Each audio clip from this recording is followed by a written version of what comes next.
in life there are many phases where we feel that we are depressed, we are lonely, and when everybody is against us and there is no one to guide us or talk about it. So at that moment, how should we handle it or how should we deal with it? See, this is an unfortunate condition that a whole lot of human beings are in. In their experience, in their personal experience, life is like me versus the universe. Being in competition with the universe is a stupid thing to do. That's not a competition you must get into. Hello? Me versus the universe is a bad competition to get into. Would you also agree with me? So, this is why yoga does not mean twisting and turning your body. The word yoga means union. Right now it's me versus the universe. This is just your psychological condition. This is not the reality. Even when you feel utterly lonely, are you still breathing? So you're transacting with the world, isn't it? Yes? You only can't get along with the people around you, but the atmosphere is okay with you, food is okay if it tastes good, water is okay. You have transaction with the world, isn't it? Your existence is constantly an engagement with the universe, but your mind becomes against the universe. If you create a psychological condition that you're against or you're in competition with the universe or the cosmos, obviously you will feel crushed for small things. Little things will crush you.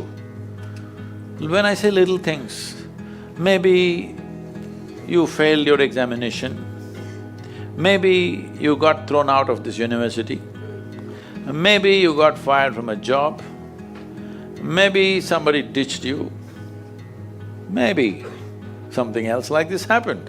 These are all small things between life and death. Because you came here with nothing, isn't it? When you die, there is no container service for you. You die with nothing. In spite of that, most people have turned their homes into warehouses. Most people are carrying such a huge baggage on their head as if they're carrying the whole universe on their head. This is their own psychological condition. Your thought and emotion is what you're talking about, right? When are you going to figure out how to handle your thought and emotion? Not hers, not hers, not his, yours. When are you going to learn how to handle my thought and my emotion? At the end of your life? The only problem really with life is just this. Most human beings have taken themselves too seriously. They don't understand. You've seen on the computer screen these pop-ups? Yes. You are a pop-up on this planet. You pop up for 2 seconds and pop out. No, you must see, countless number of people like you and me have walked this planet. They were also big people. Where are they? All topsoil? Topsoil or no? Unless somebody, your friends decide to bury you real deep, fearing that you may rise from the dead. You know, there have been such instances. Or maybe you're planning to go to heaven. Hello? Anybody who talks about a place other than this place as a better place than this is a crime against humanity. My fundamental work is to destroy all heavens so that people will learn to live well here. All these idiots who made a hell out of themselves, they want to go to heaven. They made a mess out of this place and then they want to go to heaven. I am asking you, do you have any proof? Do you have any proof that you are not already in heaven and messing it up? Do you have any proof? You're already in heaven, making a mess out of it. Yes, simply because you are not even learning how to handle your basic faculties of thought and emotion, isn't it? Your only justification is, everybody is like this only, that's how it is in a madhouse. That is how it is in a madhouse, only a doctor looks crazy. So when are you going to handle it? Slowly, at the age of 60? I'm asking. When will you learn how to handle my thought, how to handle my emotion, how to handle my body, how to handle my chemistry? When are you going to figure this? At the end of your life? Because this culture has grown, when to do spirituality means when you're 70, when you're no good for anything else.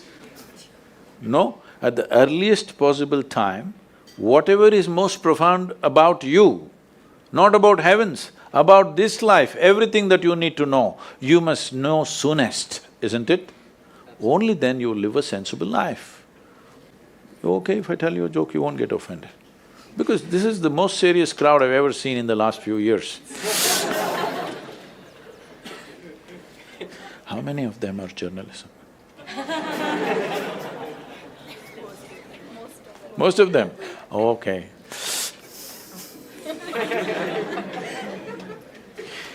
This happened. Shankaran Pillai, when he was in Paris, was married to a French woman. One day, it was their anniversary, first anniversary. So she invited a bunch of friends and she wanted to cook something really fresh, everything fresh. So from morning, she was driving him to this market, that market, he got this fresh vegetables, fresh meat, fresh chicken, this, that, everything. Then in the evening she said, because the French have this, snail appetizer, she said, go to the beach and get some snails, fresh, and I will make some appetizer for all the friends who are coming. So Shankaran Pillai went to the beach and he was picking up all the snails and putting it in a bucket. Then he met an old friend, an Indian guy. They hit it off and they were talking about their old times.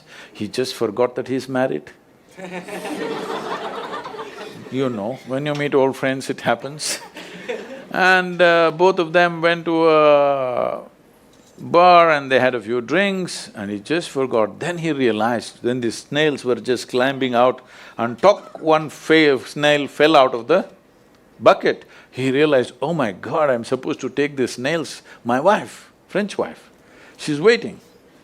So he said, I need to go, and he went. By then it was already very late.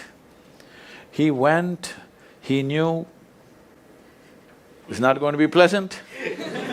So he came near the house and spilled all the snails on the ground, threw away the bucket and went and knocked on the door. The French fury came. He turned back and said, come on you guys, we're almost there, come on, let's go.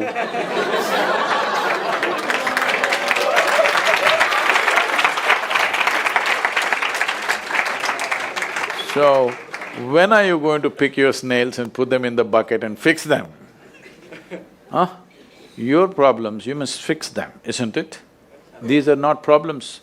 I want you to understand, you are not suffering your life. You're only suffering two fantastic faculties that only… It's a privilege of being human that we have these two fantastic faculties. One is, we have a vivid sense of memory. This is because of this memory our life is so rich, unlike any other creature. And we have a fantastic sense of imagination. Now, this is what you're suffering. What happened 10 years ago, you can still suffer. Why? Are you suffering life or memory? Hello? Memory. Memory. What may happen day after tomorrow, you're already suffering. Are you suffering life or imagination? Two most fantastic faculties you have, you're suffering. So what are you asking for? You want to become once again an earthworm.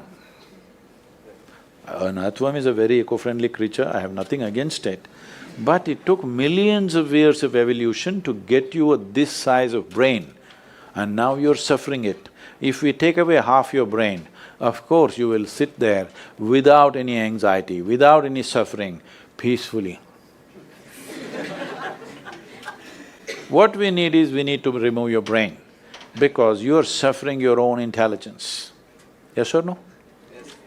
Because we gave you a very complex machine, you have not bothered to read even the user's manual. You want to just blunder around. No, young people, it's time you figure out a few things about you. If you don't know how, we will give you tools, how to figure this machine out, because in your life, many issues will come. More issues come up in your life means you're living a more active life. Nothing came up means you're not living. Yes? Lots of issues every day. I have the maximum number of trouble going on in my life on a daily basis because so much of activity around the world, global level of activity only with volunteers, okay? Volunteers means nobody is qualified for the job and you can't fire them for inefficiency and they love you, what to do?